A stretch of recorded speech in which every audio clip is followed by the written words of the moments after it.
Friends, ఈరోజు మనం cabbage omelette వేసుకుందామండి. ఇది చాలా సింపుల్గా అయిపోతుంది, అలాగే చాలా టేస్ట్గా కూడా ఉంటుంది. మరి ఈ క్యాబేజీ ఆమ్లెట్ ఎలా వేయాలో ఇప్పుడు చూసేయండి. చూడండి, ఇక్కడ క్యాబేజీని సన్నగా చాప్ చేసుకోవాలి.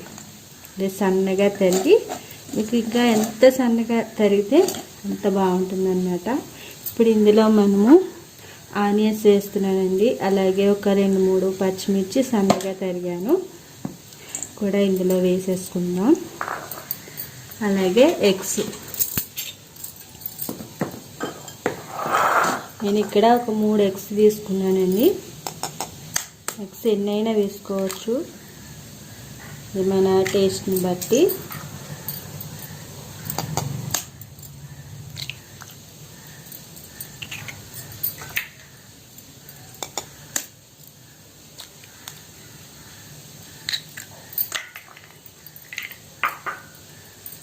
ఇప్పుడు ఇందులో మనం రుచికి సరిపడా సాల్ట్ వేసుకోండి. ఒక 1/2 టీ స్పూన్ సాల్ట్ వేసుకుందాం. అలాగే ఒక 1/2 టీ స్పూన్ కారం,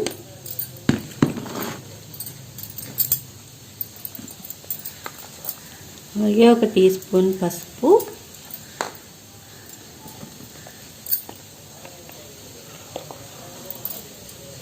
హాఫ్ టీ స్పూన్ ధనియాల పొడి, అలాగే ఒక 1/2 టీ స్పూన్ గరం మసాలా పొడి. ఇక్కడ మనకి కావాలంటే పెప్పర్ పౌడర్ కూడా వేసుకోవచ్చు. ఇప్పుడు ఇవన్నీ కూడా బాగా కలిసేలాగా కలుపుకోవాలి. ఈ ఉప్పు, కారం, మసాలా అంతా కూడా బాగా కలిసేలాగా కలుపుకోండి.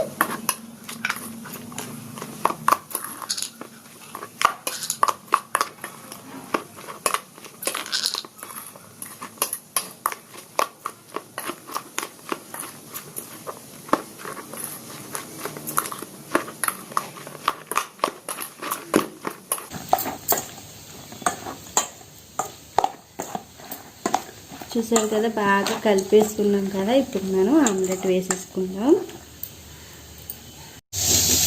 స్టవ్ మీద ఇలాగా ఒక ప్యాన్ పెట్టుకోండి. అందులో ఒక టేబుల్ స్పూన్ ఆయిల్ వేసుకోండి. ఆయిల్ హీట్ ఎక్కింది కదా. ఇప్పుడు మనం ముందుగా కలిపి ఉంచుకున్న క్యాబేజీ మిశ్రమం ఉందో కదా, అదంతా కూడా ఇందులో వేసేసుకుందాం.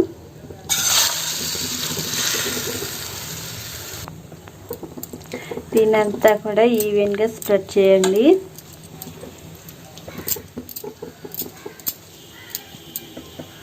దీన్ని మీడియం టు హై ఫ్లేమ్లో పెట్టుకుని ఒక 5 నిమిషాలు ఉడికించుకుందాం. ఇలాగా మూత పెట్టేసి ఒక 5 నిమిషాలు మీడియం ఫ్లేమ్లో ఉడికించుకుందామండి. చూడండి, ఆమ్లెట్ ఆల్మోస్ట్ ఉడికినట్టుంది కదా. ఇప్పుడు మనం దీన్ని మూత తీసి ఆమ్లెట్ని తిరగేద్దాము. ఇక్కడ చూసినట్లయితే మనకి ఆల్మోస్ట్ ఉడికిపోయింది కదా. ఇప్పుడు దీన్ని మనం జాగ్రత్తగా టర్న్ చేద్దాం. చూడండి, అని దీన్ని జాగ్రత్తగా టర్న్ చేయడంలో ఇక్కడ కొంచెం అయింది, కానీ బాగుంది బాగా. ఇప్పుడు దీన్ని తిరిగేసాం కదా. మనం ఇంకొక 5 నిమిషాలు మూత పెట్టేసి కుక్ చేసేసుకుంటే మనకి ఆమ్లెట్ అనేది రెడీ అయిపోతుంది. చూడండి, ఆమ్లెట్ అయితే రెడీ అయిపోయింది. ఇప్పుడు దీన్ని మనం సర్వింగ్ బౌల్లోకి తీసేసుకుందాం. చూసారుగా ఫ్రెండ్స్, ఎంతో టేస్టీగా ఉండే, ఈజీగా అయిపోయే క్యాబేజీ ఆమ్లెట్ అయితే చాలా బాగుందండి. మీరు కూడా తప్పకుండా ట్రై చేయండి, మీకు కూడా తప్పకుండా నచ్చుతుంది. క్యాబేజీ ఆమ్లెట్ అనేది మనం అన్నంలో కానీ, లేదంటే ఈవినింగ్ స్నాక్ ఐటెంలా కానీ, లేదంటే మార్నింగ్ బ్రేక్ఫాస్ట్లా కానీ చేసుకుని తినొచ్చు. చాలా బాగుంటుంది. మీరు కూడా తప్పకుండా ట్రై చేయండి. అలాగే ఈ వీడియో నచ్చితే లైక్ చేసి, షేర్ చేసి, కామెంట్ చేయండి. అలాగే ఇలాంటి మరిన్ని మంచి వీడియోల కోసం మా ఛానల్ని ఇప్పుడే సబ్స్క్రైబ్ చేయండి.